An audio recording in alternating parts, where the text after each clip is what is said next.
एक माँ जिसकी 7 संतानें थी, एक गलती जिसने सब कुछ छीन लिया और फिर एक तपस्या जिसने मृत्यु को भी हरा दिया। ये है अहोई अष्टमी की असली कहानी जो हर माँ को जाननी चाहिए। स्वागत है आपका दिव्य वाणी में, जहाँ हर कहानी, हर शिक्षा और हर श्लोक आपके जीवन को नया दृष्टिकोण देता है। आइए मिलकर सीखें आध्यात्मिक ज्ञान और जीवन की सच्चाई। बहुत समय पहले की बात है। एक गांव में एक साधारण माँ रहती थी। 7 बच्चों की माँ, सच्ची, श्रद्धालु और मेहनती।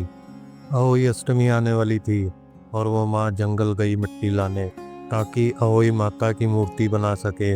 लेकिन वहाँ एक अनजाने में पाप हो गया। जंगल में खुदाई करते समय उस माँ के हाथों एक शेर के बच्चे की मौत हो गई। वो डर गई, रोई और घर लौट आई, लेकिन उसने किसी को कुछ नहीं बताया। उसके बाद एक एक करके उसकी 7 संतानें बीमार पड़ने लगी और फिर मृत्यु के मुंह में चली गई। माँ टूट चुकी थी, लेकिन उसने हार नहीं मानी। वो हर दिन अहोई माता के सामने बैठती, मौन रहती, आंसू बहाती और एक ही प्रार्थना करती, मेरी गलती के लिए क्षमा दो, मेरी संतानों को लौटा दो। उसने खाना छोड़ दिया, जल भी नहीं पिया, सिर्फ दीपक जलाकर बैठी रहती। 7वें दिन जब माँ की सांसें धीमी हो रही थी, तभी दीपक की लौ तेज हो गई और अहोई माता प्रकट हुई। उन्होंने कहा, तेरी गलती से मृत्यु आई थी, लेकिन तेरी तपस्या ने उसे पीछे हटा दिया। तेरे आंसू, तेरी चुप्पी और तेरी श्रद्धा ने ब्रह्मांड को हिला दिया है। अहोई माता ने माँ को आशीर्वाद दिया और उसकी 7 संतानें स्वस्थ होकर लौट आई। गांव में उत्सव मनाया गया और उस दिन को अहोई अष्टमी कहा गया। तब से हर माँ इस दिन व्रत रखती है ताकि संतान की रक्षा हो सके।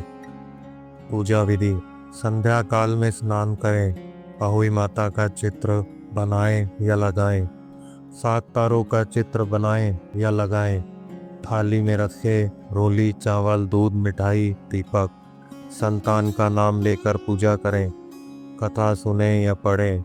संकल्प लें, मैं अपनी संतान की रक्षा के लिए हर साल व्रत रखूंगी। अहोई अष्टमी सिर्फ एक व्रत नहीं, एक माँ की तपस्या की याद है। एक गलती से मृत्यु आई थी, लेकिन श्रद्धा से जीवन लौट आया।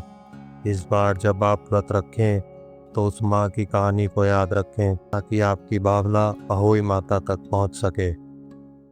अगर यह सीख आपके हृदय को छू गई हो तो दिव्यवाणी से जुड़ें, सब्सक्राइब करें, घंटी बजाएं और इस ज्ञान को दूसरों तक पहुंचाएं।